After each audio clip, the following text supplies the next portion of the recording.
माजी मंत्री ॲडव्होकेट यशोमती ठाकूर सावित्रीच्या लेखी पुरस्काराने सन्मानित. पुण्यातील ऐतिहासिक फुलेवाड्यात ज्येष्ठ समाजसेवक डॉक्टर बाबा आढाव यांच्या हस्ते सन्मान. अंबानगरीच्या शिरपेचात मानाचा तुरा.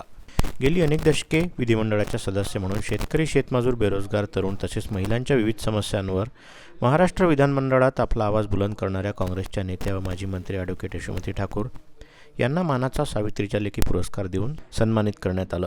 महाराष्ट्राची सांस्कृतिक राजधानी असलेल्या पुणे येथील ऐतिहासिक फुलेवाड्यात हा सन्मान सोहळा पार पडला. ज्येष्ठ समाजसेवक डॉक्टर बाबा आढाव तसेच इतर मान्यवरांच्या उपस्थितीत ॲडव्होकेट यशोमती ठाकूर यांना शाल, श्रीफळ व स्मृतिचिन्ह देऊन गौरविण्यात आलं. त्यांच्यासह या सोहळ्यात अभिनेत्री अश्विनी गिरी, मुंबईच्या प्राध्यापक भावना पाटोळे, संत गाडगेबाबा अमरावती विद्यापीठाच्या प्राध्यापक डॉक्टर अनिता पाटील, ठाणे येथील प्राध्यापक डॉक्टर प्रज्ञा आशीर्वाद, लातूर येथील प्राध्यापक डॉक्टर माधवी महाके, नागपूरच्या अनिता मसराम, धाराशिव येथील आदर्श शिक्षिका बबिता महानो यांचाही सावित्रीच्या लेखी पुरस्कार देऊन गौरव करण्यात आला. इंडियन स्टुडंट काउन्सिल तसेच महाराष्ट्र संचालनालयाच्या पुरातत्व विभागाच्या वतीने हा सोहळा ऐतिहासिक महात्मा फुले वाड्यात आयोजित करण्यात आला होता. समाजातील विविध क्षेत्रात आपल्या कार्यकर्तृत्वाने उल्लेखनीय कार्य करून समाजातील मार्गदर्शक ठरलेल्या विविध क्षेत्रातील सावित्रींच्या लेखींना पुरस्कृत करण्यात आलं होतं. राजकीय क्षेत्रातून ॲडव्होकेट यशोमती ठाकूर यांचाही यामध्ये समावेश करण्यात आला. या सोहळ्यात राजश्री छत्रपती शाहू महाराज पुरस्काराचं सुद्धा वितरण करण्यात आलं.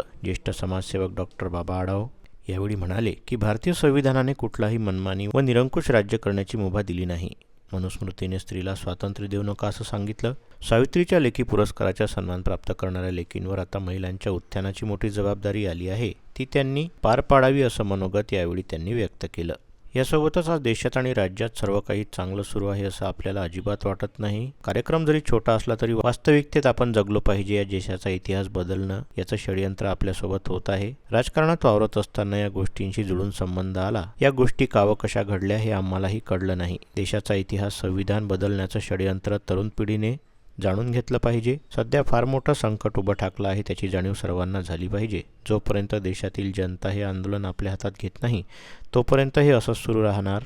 जी व्यक्ती आई सावित्रीचा अपमान करते तिचा या राज्याच्या प्रमुखांच्या हस्ते सन्मान होतो, ही खेदजनक बाब आहे, असे ॲडव्होकेट यशोमती ठाकूर कार्यक्रमादरम्यान म्हणाल्या.